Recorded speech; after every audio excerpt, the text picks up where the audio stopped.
Welcome back our channel. இன்றைக்கி நம்ம பார்க்க போகிறோம் அப்படின்னா கோவங்காய் தான் பறிக்க போகிறோம். பாருங்கள், கோவங்காய் வந்து நிறைய காய்ச்சிருக்கு.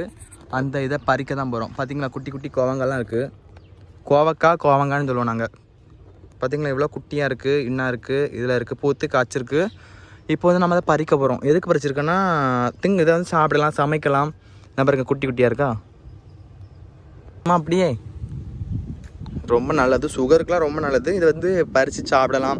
சிவப்பு கலரில் இருந்தால் பறித்து சாப்பிடலாம். நான் காமிக்கணுங்க, சிவப்பு கலரில் இருக்குது, சிவப்பு கலரில் இருக்குது. ஆனால் இது வந்து பறித்து எதை தின்னுருக்கு. இதை இப்படி தின்னா நம்ம திங்கவே கூடாது. ஏன்னா நம்மளுக்கு வந்து பாய்சன்னா பாம்பு சாப்பிட்ருக்கலாம். ஆனால் கல்லியில் இருந்தனால தான் நான் இங்கே வந்து உள்ளே போகாமல் பறிக்க முடியல.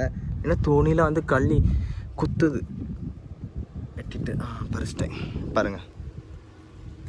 ஒரு பறி பார்த்தீங்களா எப்படி அழகாக பறிச்சாச்சுன்னு.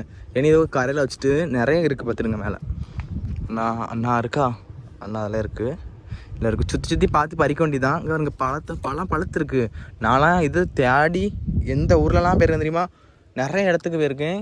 எங்கள் ஊர் பக்கத்து ஊருக்கு அந்த சைடெலாம் அப்படி போயிருக்கேன். காயில் இது பக்கத்துலேயே இருக்குது. பார்த்து ரொம்ப ஆச்சரியமாக இருக்குது, ரொம்ப சந்தோஷமாக இருக்குது. இந்த பழம் பார்த்த உடனே இது காய் தான். பழுத்தான்னு வச்சுங்களேன், பழுத்தா காமிச்சு தரேன். பழம் இருக்குமான்னு தெரில. பார்த்துட்டு காயாக இருக்குது, ஆனால் எடுத்து எட்ட மாட்டுக்கு. எப்படியே பறிக்கணும் பார்த்துருங்க. இது வந்து பறிச்சிட்டேன், கம்பச்சு தான் பறிச்சேன் பார்த்துருங்க. ஆனால் இந்த இதுக்கு இது மேலே பட்டு, இந்த கள்ளி மேலே பட்டு, அதனால இது தூக்கி தூரப்படணும். ஏன்னா அது விஷம். கோவங்காய் எப்படி வந்து லைன்லாம் காய்ச்சிருக்கு பார்த்தீங்களா? இப்படிதான் லைனாக காய்க்கும் பார்த்துருங்க. கொஞ்சம் கொஞ்சம் காயெல்லாம் இருக்குது, ஆனால் பறிக்க தான் முடியல. கஷ்டப்பட்டு தான் பறிக்க வேண்டியதாக இருக்குது. இங்கே முள்ளு குத்திட்டு சட்டையில். என்னது கீச்சிட்டு. என்ன அதுங்க எப்படி பறிச்சிட்டு கஷ்டப்பட்டு. அண்ணா இருக்குது பாருங்கள், பழம் தெரிய மாட்டுக்கு. அண்ணா இருக்கா சிவப்பு கலரில் இருக்க பழத்தை தான் சாப்பிடணும் நம்ம, அதான் நல்லது. எப்படி அண்ணா இருக்கல, இதே போலாம் சாப்பிடக்கூடாது. இந்த பழத்தை தெரிய மாட்டுக்கு, அதான் சாப்பிடக்கூடாது. நல்ல சிவப்பு கலரில் தான் சாப்பிடணும், அது நல்லா இனிக்கும். நான் உள்ளே நிறைய இருக்க, நல்லா பறிக்க முடியல, கொஞ்சம் தான் பறிச்சா பார்த்துருங்க. என்னால் எட்ட மாட்டுக்கு. ஆனாலும் நிறைய குத்தி விட்டு கையில்